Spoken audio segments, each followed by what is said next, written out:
Chapter 1. The Quiet Drawer. Every morning, Artyom walked down the same street, at the same time, in the same coat. His life looked neat to those who passed by, like his polished shoes or his silent nods to neighbors. Predictable, almost too perfect. But Artyom had a secret. Every Sunday, he sat at his old wooden desk, took out a blue pen, and wrote the same letter.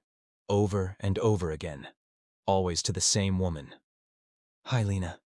I still couldn't forgive myself. How could you disappear like that? He folded the letter carefully, like a schoolboy learning origami, and placed it inside a drawer. He never mailed it. Not once. It had been 6 years. Chapter 2. The Vanishing Mailbox. One morning, as he stepped outside, something was missing. The old green mailbox at the end of the street, his landmark, was gone. In its place stood scaffolding and dust. The neighborhood was changing, but something inside Artyom shifted too. That mailbox had been the only witness to the letters. Without it, they suddenly felt unfinished. That afternoon, he did something he'd never done before. He took one of the letters from the drawer and slipped it into his coat pocket. And then, without much thought, he booked a train ticket to the river town where he met Lena. He told himself it was to find closure. But somewhere deeper, hidden even from himself, he hoped for something else, a second chance. Chapter 3. The Town That Stopped Time. The train pulled into the old station with a soft screech, as if it too hadn't been here in years. Artyom stepped onto the platform with the awkward hesitation of someone returning to a place that no longer remembers them. The town was quieter than he remembered.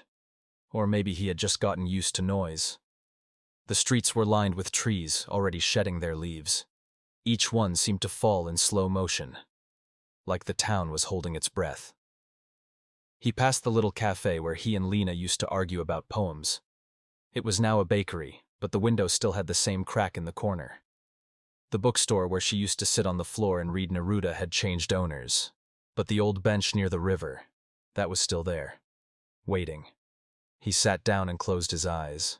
For a moment, he imagined she might walk up beside him, teasing him for always forgetting her coffee order. But the only sound was the quiet ripple of the river, brushing against the stones like fingers over piano keys. As he sat, he pulled out the letter from his coat pocket. Not to read it, just to feel it. The weight of the paper, the ink, the years. And then a voice behind him broke the silence. "You're in her place, you know." He turned. An older man stood there, leaning on a cane. Worn cap, gray beard, warm, tired eyes. He smiled gently, not in accusation, but in remembrance.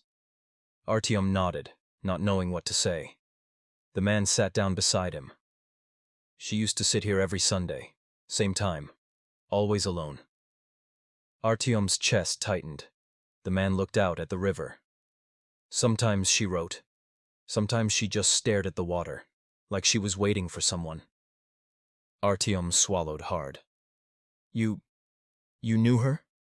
The man looked at him, eyes full of stories. "I'm her father." The old man took a slow breath, eyes fixed on the river. "Yes," he said. "I knew her." Artyom stared, unsure what to say. There were 1,000 questions, all stuck behind the lump in his throat. "She talked about you," the man continued. "Every time we spoke, it was you. She said your silence was louder than most people's love." Artyom looked down, ashamed. "I should have found her sooner. I should have—" The old man held up his hand gently. "She didn't want to be found.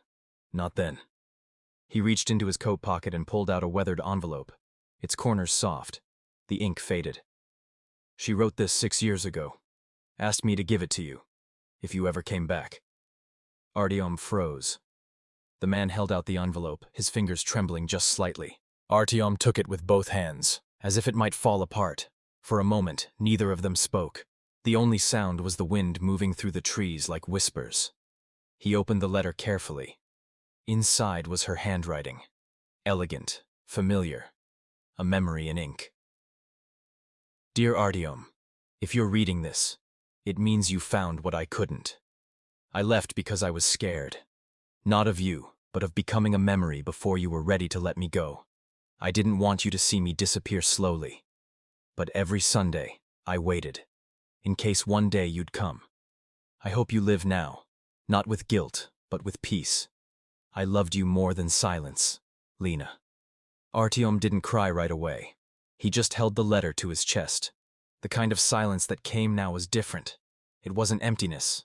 It was full, like something had finally landed after flying for too long. The man stood slowly, patting Artyom's shoulder. She waited for you, son. And now, she can rest.